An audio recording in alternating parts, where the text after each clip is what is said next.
These new WHO guidelines address the needs of those with severe mental disorders. By that I mean people with moderate to severe depression, schizophrenia, and related psychosis, as well as people with bipolar disorders. The people with severe mental disorders die 10 to 20 years earlier than the general population. And the main reason for this is preventable physical health conditions. These physical health conditions can be non-communicable disorders such as cardiovascular diseases, diabetes. They can be because of infectious diseases such as HIV/AIDS, tuberculosis, and hepatitis B and C, and because of certain lifestyle behaviors such as tobacco consumption, unhealthy diets, and physical inactivity.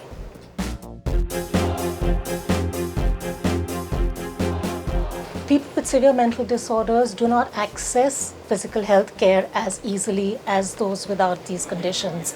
The main reason for this is the stigma and discrimination they face, not only from themselves and the people around them, but also from healthcare providers. The guidelines are mainly meant for healthcare practitioners, and they provide recommendations based on the lifestyle and behavior changes that people with severe mental disorders can be advised to do in order to reduce their risks, such as stopping tobacco use, reducing harmful use of alcohol, increasing physical activity, and using a healthy diet. They also contain psychosocial interventions that healthcare providers can provide people with severe mental disorders to reduce their physical health conditions. And they also contain recommendations about medicines that can be used to treat these physical health conditions.